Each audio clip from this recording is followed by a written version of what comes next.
Okay, let's talk about the mediastinum. We'll answer the questions, what is the mediastinum and what regional anatomy does the mediastinum contain? Hello everyone, my name is Dr. Morton and I am the noted anatomist. The mediastinum means midway in Latin. And so what does that mean, midway? Well, here's a cross section or an axial section through the chest, and there are the lungs that fill the lateral spaces of the thoracic cavity, and midway in between the lungs is this area known as the mediastinum. Basically, midway between the lungs, if we go side to side and front to back, it's midway between the sternum and the vertebrae. And then top to bottom, the mediastinum has the following regions. The superior mediastinum between the first rib and that transverse thoracic plane, and then the inferior mediastinum, which is between the transverse thoracic plane and the diaphragm. And the inferior mediastinum has three different sub-regions because we're anatomists. We have to name the daylights out of everything. So the anterior mediastinum is the region in front of the heart, and it's filled with the thymus. Then there's the middle mediastinum, which is filled with the pericardial sac, which contains the heart. And then the posterior mediastinum, which is everything behind the heart. And those are the structures, the dates, that we'll talk about in a minute. Well, what's the take-home message from this? Well, the take-home message is the following. Anterior mediastinum I'm not really going to cover because it's the thymus, and that's about it. And then the middle mediastinum we've covered in a previous lecture, so I'm not going to cover that. And so basically, the superior mediastinum and the posterior mediastinum are the two areas we're going to focus on. Let's first do the posterior mediastinum. So the posterior mediastinum is like the area behind our living room TV. So let's take a look at our living room, shall we? I'm just kidding. That's not my living room. There's our TV. Okay, so there's our TV in our living room. If we were to look behind the TV, this is what it looks like. You see the wait, there's our TV right there. And then you see behind the TV things like the following. There's this red wire that goes all the way up somewhere in our ceiling, and I'm not sure where it goes. And then here's this green wire that goes all the way up, and that goes somewhere into the ceiling that goes into speakers for surround sound. And then there's this gray cable that comes from like a beta VCR and goes somewhere else. And so basically, behind our TV is a bunch of different wires shoved in behind the television. Well, the posterior mediastinum is like the area behind our living room TV, where our heart is our living room TV, and the posterior mediastinum is everything posterior to the heart, all those different wires. But unlike my living room, they're extremely organized. And so the posterior mediastinum, the stuff, the wires, the material behind the TV or behind the heart are the following: dates, which is an acronym for descending aorta, azygous system of veins, thoracic duct, esophagus, and our sympathetics.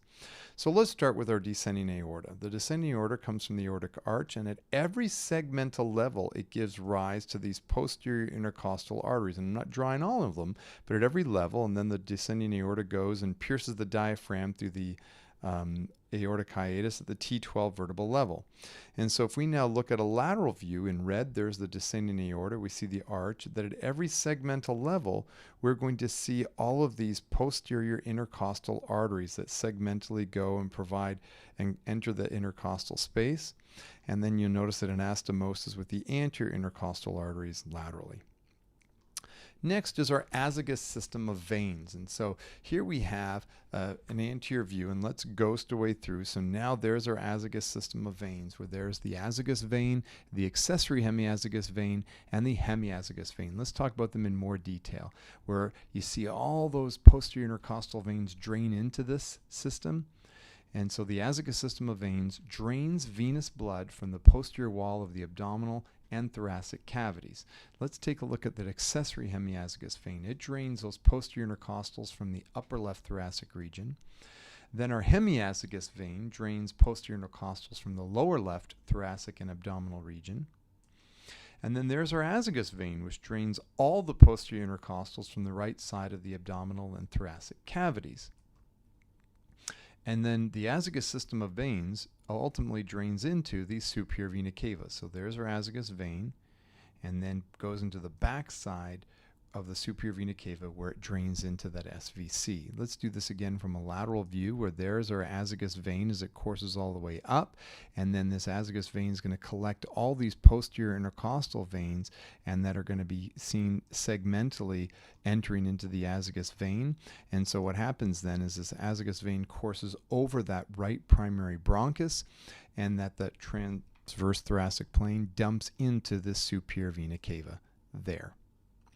All right, now let's talk about the thoracic lymphatic duct and turn that green because it's the largest lymphatic vessel in the body. It arises from the cisternal chyli, and then it's going to course from the abdominal into the thoracic into the neck region.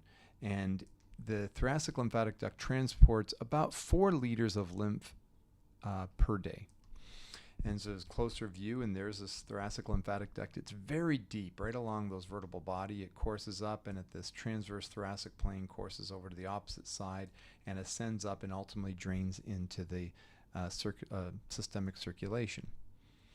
Let's look at the esophagus now. So the esophagus is this structure here in brown, and it transports food from the pharynx all the way down into the stomach. But first it's got to pierce the diaphragm at the esophageal hiatus, which is located at the T10 vertebral level.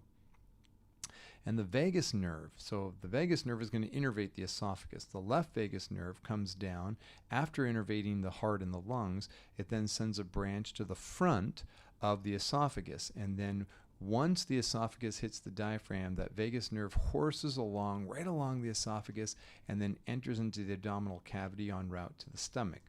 Whereas the right vagus nerve courses, and when it hits the esophagus, it more goes posterior, deep to the esophagus, and then both of these right and left vagus nerves are going to go to the celiac ganglia. Now, they do not synapse in these ganglia, but they course along with the sympathetics to the foregut and midgut. Now there's the esophagus, and so the right and left vagus nerves form an esophageal plexus of nerves all around the esophagus. Now let's talk about sympathetics, shall we? And so the sympathetics, such as the sympathetic trunk, all along the paravertebral region. And so think pearl for sympathetic ganglia and pearl necklace. So pearl is sympathetic ganglia, and the pearl necklace is a sympathetic chain. And the sympathetic ganglia are those cell bodies of postganglionic sympathetic neuronal cell bodies. And their information's destined for sweat glands in the skin, as well as structures in the head, neck, as well as the heart and lungs. And there we've got one sympathetic ganglia there, and there's another sympathetic ganglia there, and there's an internodal fiber that go in between. So there we've got sympathetic ganglia, the internodal fibers, but the whole thing's a sympathetic chain. What about the sympathetic innervation to abdominal pelvic organs, the splanchnics, greater, lesser, and least splanchnic nerves? Let's talk about those. So the greater splanchnic nerve comes from T5 to T9 sympathetic ganglia levels. And so let's look at this, where there's T5, T6, T7, T8, and T9 sympathetic ganglia. And so if we now find this splanchnic nerve from the T5 sympathetic ganglia, and then from the T6, and then from the T7, and then from the T8, and then the splanchnic nerve from the T9 sympathetic ganglion, they form a really big splanchnic nerve. So we call it the great, or the greater splanchnic nerve, that gives contributions from T5 to T9. It then courses through to synapse with a pre-aortic ganglion, specifically a celiac or superior mesenteric ganglia.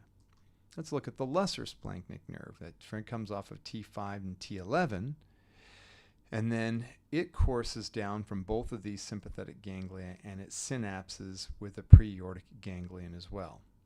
And then the least splanchnic nerve, it looks like it's coming from the diaphragm. I just don't have drawn. It's deep to that is the T12 sympathetic ganglion, and then it synapses with a pre-aortic ganglion as well, specifically aortical renal ganglion. There we got, that's posterior mediastinum. Let's go into superior mediastinum. And the superior mediastinum between the first rib and that transverse thoracic plane there are 3 different planes from front to back: venous, arterial, and visceral. Let's talk about each of them. Let's start with the venous plane first. And so we've got there is a right internal jugular vein that drains blood from the right side of the brain and head, and it joins with the right subclavian vein that's draining blood from the right upper limb. So they collectively come together to become a vein that drains the arm and the head. brachial for arm, cephalic for head. So the right brachiocephalic vein, which if you have a right, then there's also a left brachiocephalic vein. And both of these brachiocephalic veins come together to make the superior vena cava that then drains down into the right atrium of the heart. So there we have our venous plane. Whoops, pardon me. There we've got, I didn't mean to do that, there is our venous plane with all of the different veins labeled. Okay, now let's take a look at the finish of the story of the thoracic duct. Because when we look at this thoracic duct coming from the cisternal chyli, we keep talking about it being in the back of the posterior mediastinum, but what happens in the superior mediastinum is that this thoracic duct there drains in at that point. Drains into the junction of the left internal jugular vein, which is there, and the left subclavian vein, which is there.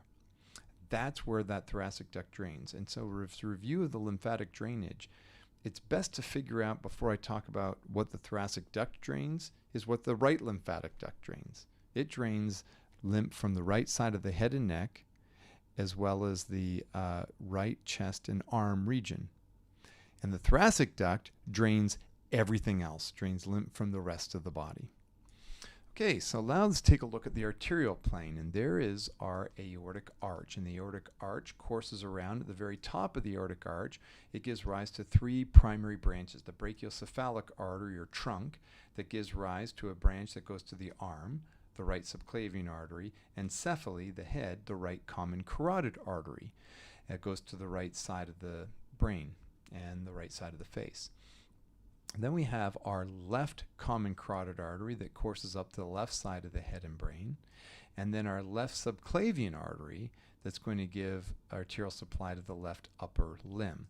There we've got our arterial limb with everything labeled there. Next is our visceral plane, where we see our trachea or the windpipe, and behind the trachea is the esophagus or our food pipe. And there we've got our visceral plane. And so, my friends, there is our mediastinum in a nutshell. The mediastinum, if we take a look at that transverse thoracic plane, above it is the superior mediastinum, which has a venous, arterial, and visceral plane. And then the posterior mediastinum, which the structures are the dates. And my friends, that's the mediastinum in a nutshell.